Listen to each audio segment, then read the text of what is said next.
तथा प्रलीनस्तमसि मूढ़योनिषु जायते। रजोगुण में मृत्यु होने पर ये व्यक्ति कर्म संगी के लोक में जन्मता है और तमोगुण में मृत्यु पाने वाला मूढ़ योनि में जन्मता है। बस देखिए ये अंतर। अगर रजोगुण होते हुए, रजोगुण उस मनुष्य में है, उस आदमी में है रजोगुण, और मर जाता है, तो उसको कौन सा लोक मिलता है?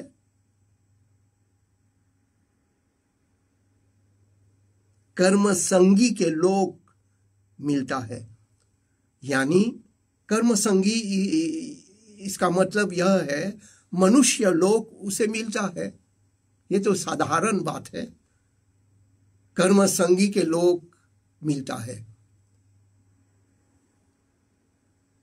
मनुष्य लोक फिर उसे मिल जाता है। लेकिन जो तमोगुण भरा हुआ वो व्यक्ति तमोगुण से मर जाता है, उसको क्या मिलता है? मूढ़ योनि में जन्मता है। मूढ़ योनि यानी कीट पतंग पशु पक्षी, उस तरह के जन्म उसको मिलता है।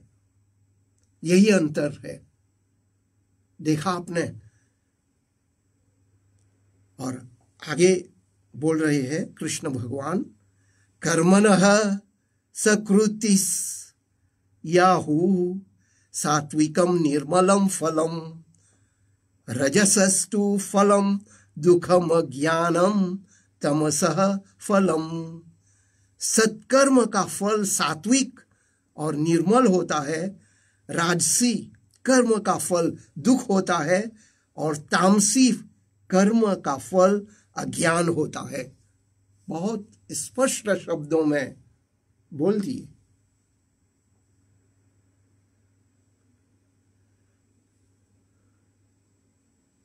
हम लोग तो सुख दुख मानते हैं ना।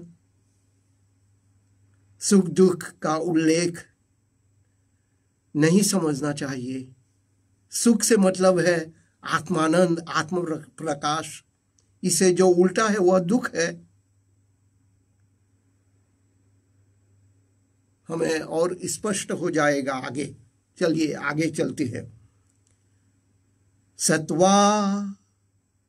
सत्वात्व संजायते ज्ञानम रजसो लोभ एव च प्रमाद मोहौ तमसो भवतो ज्ञानमेव च।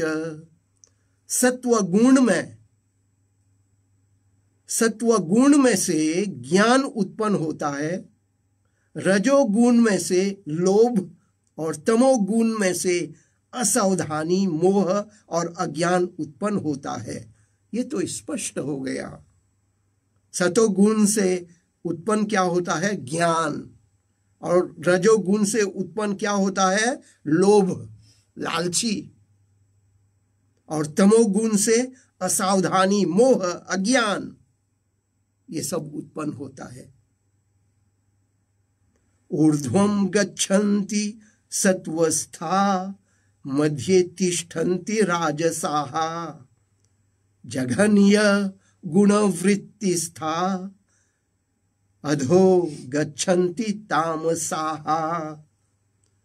सात्विक मनुष्य ऊंचे चढ़ते हैं, राजसी मध्य में रहते हैं, और अंतिम गुण वाले तामसी अधोगति पाते हैं, यानी नीचे चले जाते हैं, पाताल लोक में चले जाते हैं।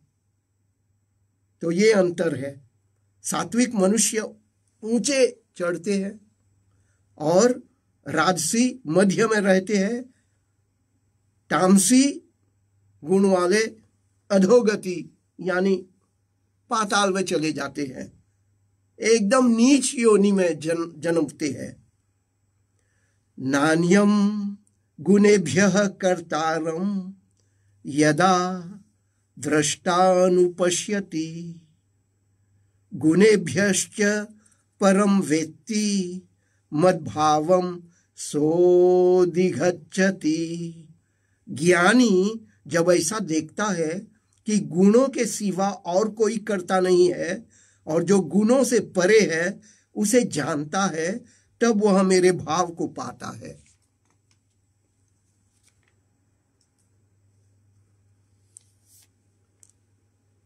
गुणानेतान नित्य त्रिन्देहि देह समद भवान जन्म मृत्यु जरा दुख और विमुक्तो मृतमश्नुते। देह के संग से उत्पन्न होने वाले इन 3 गुणों को पार करके देहधारी जन्म मृत्यु और जरा के दुख से छूट जाता है और मोक्ष को पाता है। देखिए यहां पर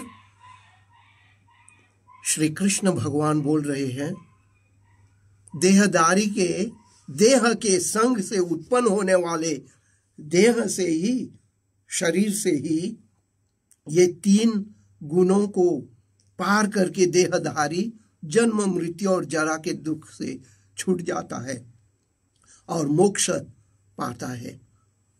इसे सुनकर अर्जुन, देखिए अर्जुन क्या पूछ रहे हैं। अर्जुन उवाच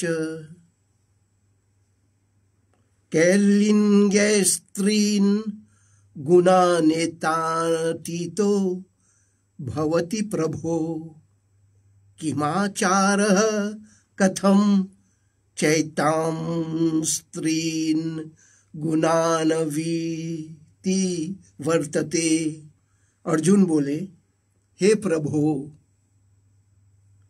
हे कृष्णा, इन गुणों को तर जाने वाला किन लक्षणों से पहचाना जाता है, उसके आचार क्या होते हैं और वह तीनों गुणों को किस प्रकार पार करता है। बहुत सुंदर प्रश्न भी पूछता है अर्जुन। तो श्री कृष्ण भगवान उत्तर देता है,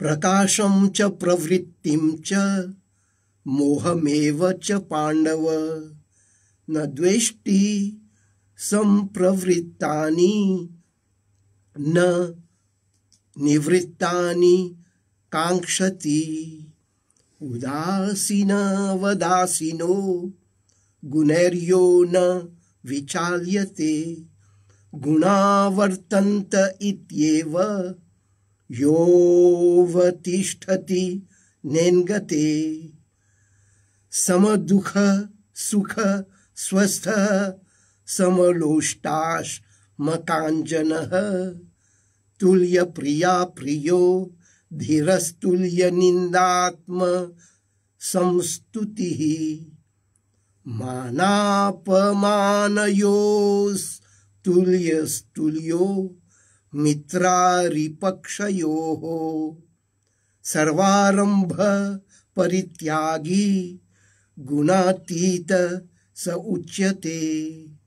श्री कृष्ण भगवान बोले, हे पांडव, प्रकाश प्रवृत्ति और मोह प्राप्त होने पर जो दुख नहीं मानता और इनके प्राप्त न होने पर इनकी इच्छा नहीं करता, उदासीन की भांति जो स्थिर है, जिसे गुण विचलित नहीं करते, गुण ही अपना काम कर रहे हैं यह मानकर जो स्थिर रहता है और विचलित नहीं होता, जो सुख दुख में सम रहता है, स्वस्थ रहता है, मिट्टी के ढेले पत्थर और सोने को समान समझता है, प्रिय अथवा अप्रिय वस्तु प्राप्त होने पर एक समान रहता है, ऐसा बुद्धिमान जिस अपनी निंदा या स्तुति समान है, जिसे मान और अपमान समान है, जो मित्र पक्ष और शत्रु पक्ष में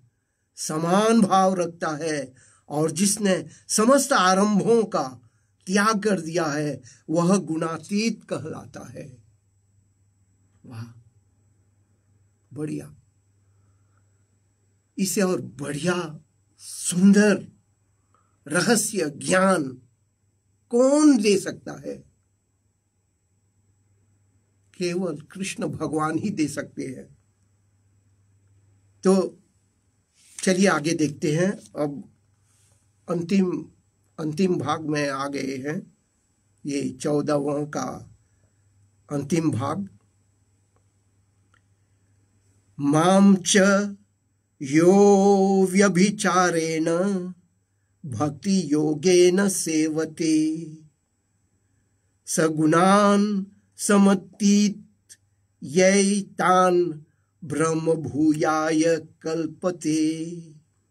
जो एक निष्ठ भक्ति योग द्वारा मुझे सेता है, यानी जो मुझे भजता है, वह इन गुणों को पार करके ब्रह्म रूप बनने योग्य होता है। बहुत सरल है। भक्ति योग द्वारा मुझे जो भजता है, वह इन गुणों को पार करके ब्रह्म रूप बनने योग्य होता है। और क्या, एकदम सुलभ सहज है। अब अंतिम श्लोक 14वां अध्याय का अंतिम श्लोक सुनिए। ब्रह्मणो हि प्रतिष्ठा मृतस्या व्ययस्य च शाश्वतस्य च धर्मस्य सुखस्यैकान्तिकस्य च। और हे अर्जुन, ब्रह्म की स्थिति में ही हूं, शाश्वत मोक्ष की स्थिति में हूं, वैसे ही सनातन धर्म की और उत्तम सुख की स्थिति भी मैं ही हूं, मैं ही हूं। ऐसे बोलते हैं श्री कृष्ण भगवान। और ये जो अध्याय है, इसमें केवल 27 श्लोक है। ये अंतिम श्लोक हमने सुना है। कृष्ण भगवान क्या बोल रहे हैं। तो इसी से आज का जो कार्यक्रम है, आज का जो गीता पारायण है, समाप्त हो रहा है। कल फिर मिलेंगे। कल 15वां अध्याय हम देखने जा रहे हैं। देखेंगे, सुनेंगे श्री कृष्ण भगवान और क्या बोलने वाले हैं। तो कल फिर मिलेंगे। जय श्री कृष्ण, जय श्री कृष्ण। हरि ओम।